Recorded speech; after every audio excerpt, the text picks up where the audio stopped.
Hello everyone, welcome to the new session of Morphology of Flowering Plants. In this session, we will discuss about some of the NCERT based questions. This is the third session for the NCERT based question of this chapter. Okay, so first question. In the type of inflorescence, the main axis terminates in a flower, hence it is a limited growth. Okay, so main axis of the flower that terminates into a terminates into flower, and laterally it again gives rise to flower, and this again gives rise to flower. So in this case, the mature flower is at the apex, right? These are the mature flower, and new flower is like this at the base or laterally placed. So such a succession is basipetal manner, and this type of inflorescence is cymose inflorescence. And just opposite in the case of racemose, the axis do not terminates into a flower, but it gives rise to flower laterally. So unlimited growth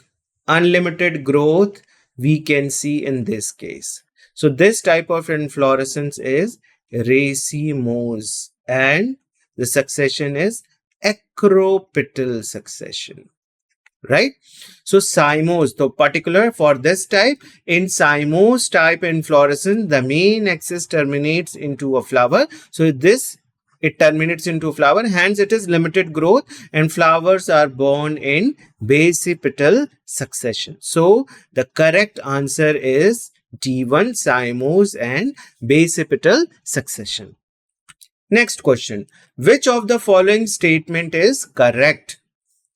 The arrangement of flower on the floor axis is called phyllotaxy. In racemose inflorescence, the main axis continues to grow. In cymose inflorescence, the growth is unlimited. In racemose inflorescence, the flowers are born in basipetal order. So, the first statement, the arrangement of flower, it is written, but the correct statement is the arrangement of leaves on the stem, not on the floral axis. Stem is called as phyllotaxy. So this statement is totally incorrect. Racemose inflorescence main axis continues to grow. This is the correct. Just now we have discussed that racemose, this main axis continues to grow and the flowers are born laterally. The flowers are born laterally. Okay. In cymose inflorescence, the growth is unlimited. This is just contradictory to the second statement that cymose also growth is unlimited. So this is incorrect. Cymose terminates into a flower. The axis terminates into a flower. So growth is limited. The cymose inflorescence are born in basipetal. This is incorrect. Racemose are born in acropetal succession. So the correct statement is B1, that the racemose inflorescence main axis continues to grow. So the correct is in racemose inflorescence, the main axis continues to grow. This is the only correct statement out of the 4. The flower is reproductive unit in the dash for dash reproduction. So the distractors are angiosperm and sexual, gymnosperms and sexual, algae and asexual, pteridophytes and asexual. So flowers, angiosperms are called as flowering plant. So angiosperms, reproductive unit in the angiosperm. Flower is the reproductive unit in the angiosperm. For what? For the sexual reproduction. So the correct statement, fill-ups is the angiosperm and sexual for completing this particular statement. Next question. A sterile stamen is known as filament, staminode, anther, and pollen grain. So if I draw a stamen, Then it is having two parts. This is the filament and this is the anther part. Anther is having lots and lots of pollen grain inside it. Okay, so this is the stamen. Now, when the stamen is sterile, when this is sterile, so it do not form a pollen grain, and if pollen grains are formed also, then they are not viable. They do not participate in the process of sexual reproduction. So in that case, this is called, the stamen is called as staminode. Sterile stamen is known as or called as staminode. So B is the correct distractor. Staminode. Next question. Which of the following statement are correct about the calyx? So we are just reading the statement. Okay, and we will find out what are the statements that are correct about the calyx. Calyx is the outermost whorl of the flower and are called as sepals. Correct. This is the correct statement. Sepals are green, leaf-like structure and protect the flower in the bud stage. This is also correct statement. Sepals are green in color, right, like this. And when they are green in color, they possess chlorophyll, so they can do the process of photosynthesis even. And when this flower is in the case of bud, so it is totally covered with the sepal. It is totally covered with the sepal. So it protects the flower when it is in the bud case. Okay, calyx may be gamosepalous. Gamosepalous. Gamosepalous means sepals are fused. Gamosepalous. Sepals are fused. Here, sepals are free written. Polysepalous. Sepals are free. It is just written opposite. So if you know the terms, what is gamosepalous, what is polysepalous, then you will be able to know that this particular statement is incorrect about the calyx.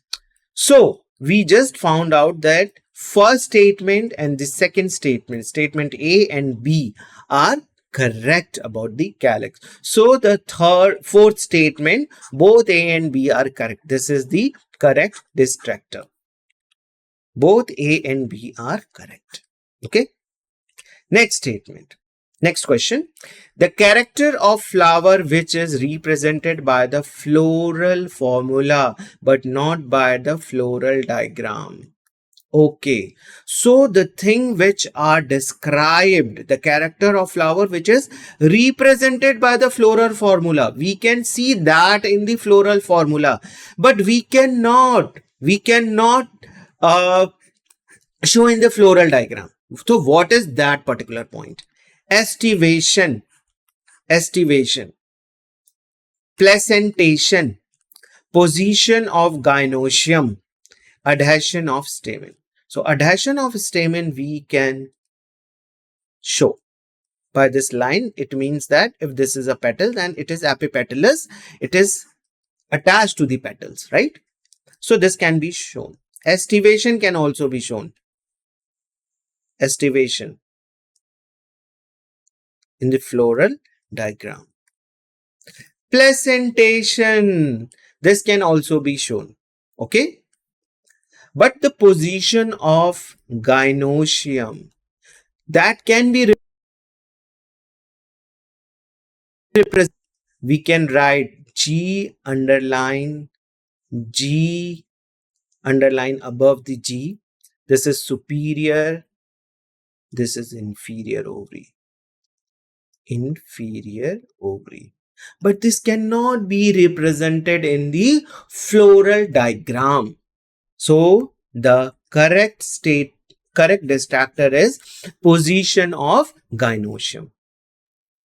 Next question. Gynoecium is the member of the family Leguminosae. Is composed of gynoecium in the member of family Leguminosae is composed of 2 carpel, 1 carpel, 5 carpel and 3 carpel. So if you know any Leguminosae plant, then they are having legume as their fruit, and in the fruit pod are there, and they are present like this.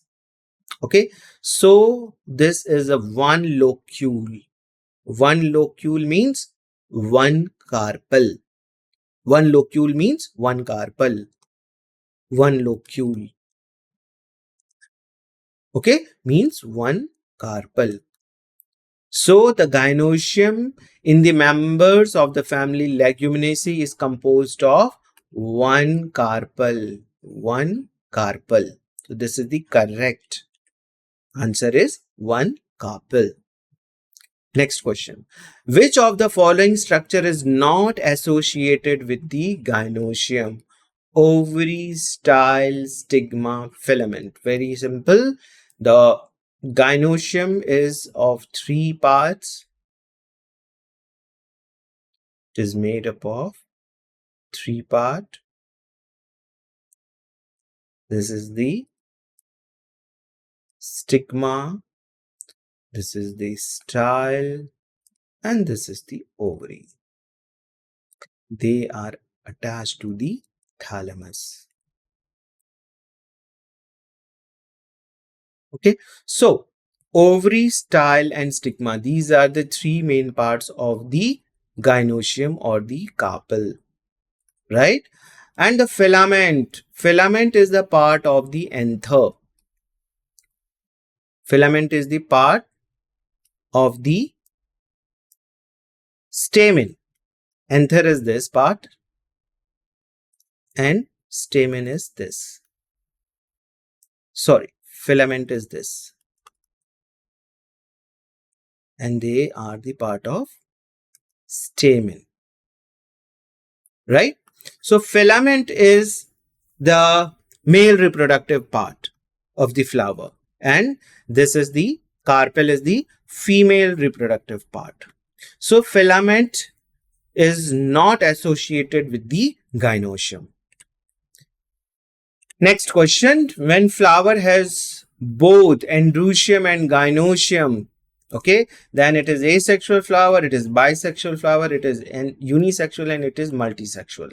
So asexual, no flower is there. Bisexual or unisexual type of flower is generally we have. So bisexual means both the male and female reproductive part are present in the same flower. So that is the bisexual. Okay, so mustard is an example. Unisexual flower, male flower is separate and female flower is separate, as we can see in the case of cucurbita. So correct statement is, correct distractor is bisexual. Okay. Next question. Which of the following characteristics is not related to the gynoecium? It is a female reproductive part of the flower. Yes, it is. This statement is correct for the gynoecium. It is composed of stamen. This is incorrect. It is not composed of stamen. Stigma is usually at the tip of the style and it is the receptive surface of the pollen grain. Yes, this is the correct, because stigma is the upper part. It is a bifid structure. You can see here bifid structure, and pollen grain comes and rest on it and later it germinate. So this statement is also correct about the gynoecium. Each ovary bears one or more ovules attached to the flattened cushion-like placenta. So ovary are attached here like this. In ovules are attached here and attached to the placenta of the ovary. So this is the correct statement. So B1, it is composed of stamen. This is incorrect statement. Next question. When a flower can be divided into two equal radial halves, any radial plane, radial halves in any radial plane, this is very important, any radial plane passing through the center, it is known as actinomorphic, zygomorphic, asymmetric, or bisymmetric. So if you remember the term that the flower can be divided into two equal halves by number of plane, then it is actinomorphic. And when the flower is divided into only from one axis and divide the flower into two equal halves and through one axis only, then it is zygomorphic. So the correct distractor is actinomorphic. Next question. In floral formula, G underline and G is underlined above the G is represented, used for superior ovary, inferior ovary, intermediate ovary, inferior ovary, superior ovary, intermediate ovary, inferior ovary, or superior ovary. So if you understand this symbol G, this is for superior ovary. All the floral parts are below the level of the ovary, then this is superior. Now G, when it underlined above, then it is inferior ovary. What does this show? This shows that all the floral parts are below the level of the ovary. They are attached to the thalamus, but they are below the level of the ovary. So that is inferior ovary. So the correct distractor is superior ovary and inferior ovary. Okay. Next question. Which one of the following statement is not correct? So incorrect statement we have to find out. Each stamen which represent the male reproductive organ consists of a stalk or a filament and the anther. Yes, this is the correct. This is the stamen structure. The above is anther and the stalk-like structure is called as filament. So this is correct. In an actinomorphic flower can be dissected into two equal halves from any plane. Number of plane, the flower can be dissected. So this is also the correct statement. Previous question we have discussed about the actinomorphic and the zygomorphic flower. Superior ovary is found in the hypogynous flower.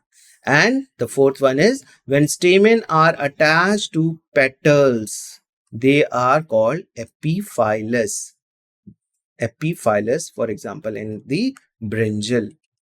So, superior ovary is found in the hypogynous flower. When the flower, all the floral parts are attached below the ovary is superior and that flower is called as hypogynous flower. Yes, this is the correct. When the stamen are attached to petals, they are called epipetalous condition. Okay, so this is the incorrect statement. Next question. How many plants in the list given below have an axile placentation? So China rose, argemone, dianthus, tomato, pea, and lemon. Okay, so how many flowers are having the axile placentation? It is asked. So China rose is having axile placentation. Argemone is having free central. This is having axile placentation, free central. Dianthus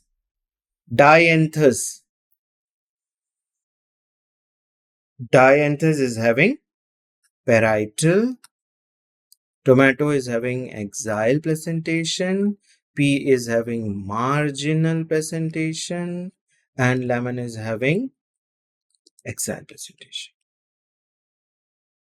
Okay. So axile, and axile. 3 plants are showing the axile placentation. So correct answer or the correct distractor is 3. Next, During the post-fertilization period, the ovules develops into dash and the ovary matures into a dash. So A and B we have to find out. So ovules are like this in the ovary, dash to the placenta here.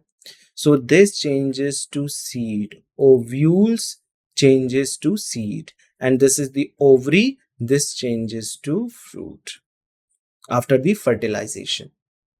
So fruit, during the post-fertilization, the ovules develops into seeds and the ovary matures into the fruit. This is the correct distractor. Okay.